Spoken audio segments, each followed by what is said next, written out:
ভোর হওয়ার আগেই ঘুম ভাঙে রোহিঙ্গা চাচার। টিনের ঘরের চাল ফুঁড়ে শিশির পড়ে মুখে। চোখ মেলে একটু আকাশের দিকে তাকান। এই আকাশই তার একমাত্র পরিচয়হীন ঠিকানা। চুপচাপ উঠে বসতেই পাশে শুয়ে থাকা স্ত্রী নূরজাহান নড়ে চড়ে ওঠে। এত ভোরে উঠছেন কেন? এখনো অন্ধকার। অন্ধকারেই তো আমাদের দিন শুরু হয়। দেরি করলে কাজ পামু না। কিছু না বলে পুরনো একটা গামছা এগিয়ে দাও।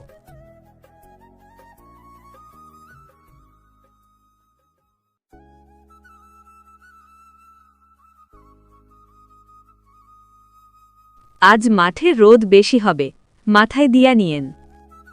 আব্বা, আজও কি আপনি মাঠে যাবেন? না গেলে তো ভাত জুটবে না মা।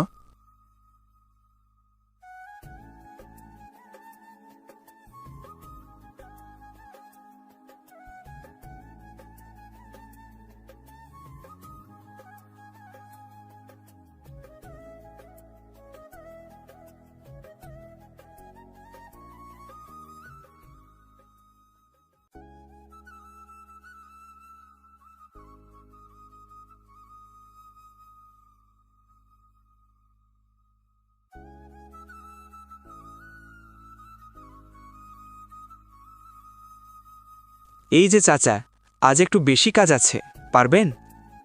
যত কাজ দেন ততই করম, শরীর আছে যতদিন। দিনমজুরি আজ আগের মতোই, কম মনে করলে কইয়েন।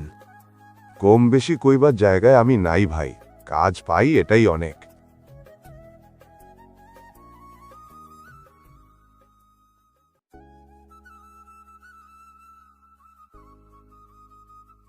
চাচা, এত খাটেন কেন?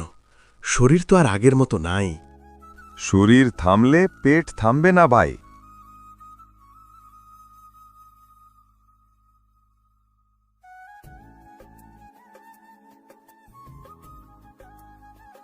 চাচা, আমার ঘর থেকে তরকারি আনাই দেই? না না, এইটাই যথেষ্ট।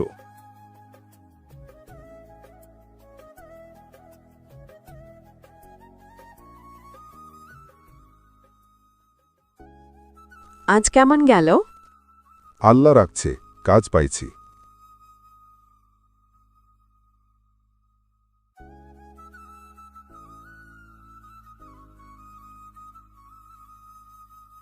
আব্বা, আজ স্কুলে মাস্টার বলছে কাল খাতা লাগবে।